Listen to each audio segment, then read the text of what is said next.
मैं देश की सबसे बड़ी पार्लियामेंट में सामने बैठता हूं और अपनी आंखों के सामने उन्हें झूठ बोलता देखता हूं।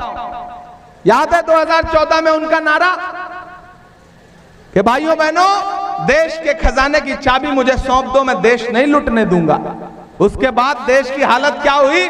16 लाख करोड़ रुपए अब तक उद्योगपतियों का माफ कर चुके हैं। तो मुझे पूरा विश्वास है कि बिहार इस बार ये जो दिल्ली की गर्मी है ना, दिल्ली वालों की जो गर्मी है, सियासी गर्मी, उसको उतारने का काम करेगा।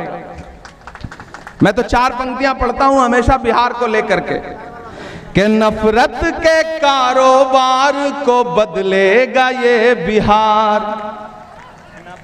ठंडे हो गए, थक गए, पसीने से डर गए?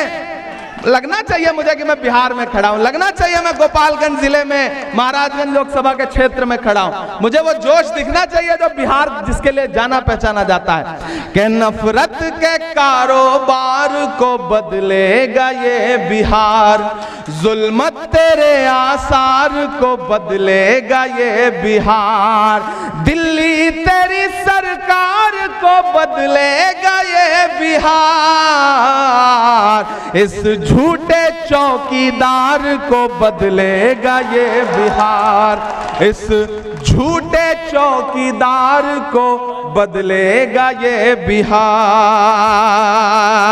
एक कवि को, एक साहित्यकार को, देश के मुखिया को झूठा क्यों कहना पड़ रहा है? कभी सोचा है आप कितना मजबूर होकर के मेरे कलम ने उन्हें झूठा लिखा होगा? क्योंकि मैं देख रहा हूं, मैं देश की सबसे बड़ी पार्लियामेंट में सामने बैठता हूं और अपनी आंखों के सामने उन्हें झूठ बोलता देखता हूं। याद है 2014 में उनका नारा कि भाइयों बहनों, देश के खजाने की चाबी मुझे सौंप दो, मैं देश नहीं लुटने दूंगा। उसके बाद देश की हालत क्या हुई? 16 लाख करोड़ रुपए अब तक उद्योगपतियों का माफ कर चुके हैं। मैं पार्लियामेंट में भी उनसे सवाल पूछता हूं और यहां भी खड़ा होकर उनसे सवाल पूछ रहा हूं कि कहां सोया है चौकीदार, कहां सोया है चौकीदार। इलेक्शन सिर्फ वोट देने का नाम नहीं है, इलेक्शन सपोर्ट देने का भी नाम है। आपका जोश, आपका जज्बा, आपकी हिम्मत प्रत्याशी को ताकत देती है, पार्टी को ताकत देती है, गठबंधन को ताकत देती है। तो मुझे उसी तरह से आपका जोश और जज्बा दिखना चाहिए। और अखिलेश भाई, मैं आपको बधाई दूंगा कि 43-44 डिग्री टेम्परेचर में भी आपने हजारों लोगों को यहां इकट्ठा किया। आपका मंच इतना, मंच पे ही इतने लोग मौजूद हैं जितना भाजपा की सभाओं में नहीं रहते हैं। ये अद्भुत बात है, कमाल है बिहार।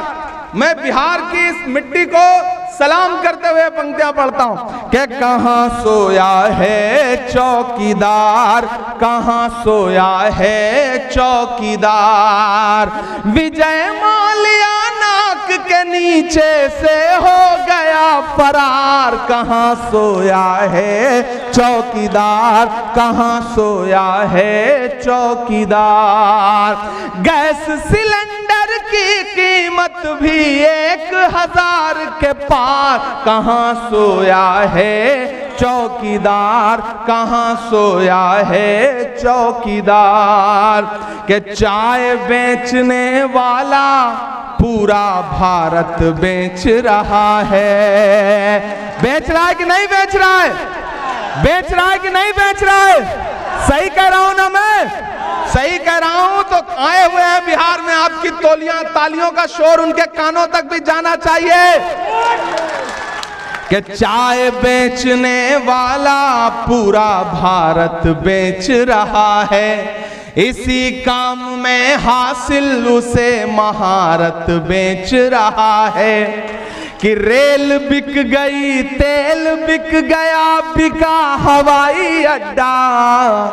अगली जो लाइन है ना, उस पे तो आपका एक एक हाथ उठ जाना चाहिए कि रेल बिक गई, तेल बिक गया, बिका हवाई अड्डा, सब कुछ बिकता देख के खुश हैं अपने जेपी नड्डा, कि जनता महंगाई की मारी करती हाहाकार, कहां सोया है चौकीदार, कहां सोया है चौकीदार।